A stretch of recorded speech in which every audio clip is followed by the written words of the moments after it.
Okay, so I have one more question to go over with you on part 2, like extended response questions for differential equations. So it's saying, consider the differential equation dy dx equals 3 minus y cosine of x. Let f of x be a particular solution with an initial condition of f of 0 equals 1. Okay, so I have a slope field here, so I thought this would be a good combo question, and I also like the way that it asks you some different stuff in this question. So part A says, a portion of the slope field of the differential equation is given below. Sketch the solution curve through the point 0, 1. Okay, so be careful, because 0, 1 is not just like one little dash up. 0, 1 is this point right here. So I have to basically start at this point. And what you want to do is you want to try to match the slopes that you're next to, okay? Let it kind of be like a pathway that guides you through this graph, okay? And as I do that, I just want to keep trying to match the slopes that I'm next to. You have to understand slope fields are not a perfect way to get a solution. You're basically getting a visual for what it possibly looks like. You're definitely not getting an exact solution. So as long as you have something that sort of looks like this, then you'll be okay. Okay, that's it. That's part A. Okay, if we go on to part B, write an equation for the line tangent to the solution curve at the point 0, 1. Use this equation to approximate f of 0.2. Okay, so line tangent. When you see that, immediately I want you to think L of x. L of x equals f of a plus f prime of a times x minus a. Now this one's going to be a little more complicated because our functions are not just functions of x's and y's. Let's start with the fact that they're giving us the point 0, 1. So basically that's our a and our f of a. So I can say L of x equals f of a is 1.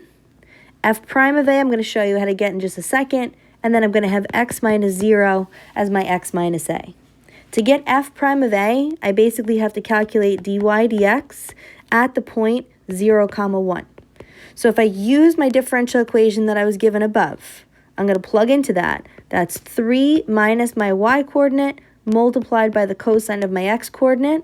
Be careful, cosine of 0 is not 0, cosine of 0 is 1.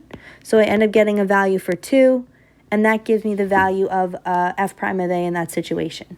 So there's my line tangent. If I now want to use that to approximate f of 0.2, okay, so this is a great purpose to have a line tangent. You don't have an original f of x function right now. In some cases, you might not even be able to get an f of x function, and this you will a little later. But now you can use your tangent line to get an approximation, again, without having to do a bunch of extra work. So I'm going to just plug in 0.2 into this equation. 1 plus 2 multiplied by 0.2 minus 0. Okay, as I go through and I clean that up, I had pre-calculated it, sorry. I don't have it in front of me right now. All right, whatever. So what is that? 1 plus 2 times 0.2 is 1.4. Okay, so that's my approximate value for the f of 0.2. Okay, actually, you're going to be able to find the particular solution in just a minute. So if you want to compare that at the end to see if it was like close enough, then you'll be able to do that after this last part. Okay, so part C, let me get rid of this. Okay, so part C says find the particular solution with the initial condition f of 0 equals 1. So this is when you go back to what we had done on our first couple days, separation of variables. Okay, so what you're going to do is you're going to start by separating your variables. I'm going to cross multiply, so I get dy equals 3 minus y cosine of x dx. Divide both sides by 3 minus y to get all my y's on the left-hand side. So I have 1 over 3 minus y dy equals cosine of x dx. Okay, so here's a situation that after you've separated your variables, you start to integrate. On the left-hand side, you have to think about that that's technically u substitution. U would have been 3 minus y. I should have had a negative 1 dy as my du, so I'm going to multiply a negative to the inside and the outside. So I'm going to have negative ln, absolute value of 3 minus y, integral of cosine. Okay, don't forget that little SC chart.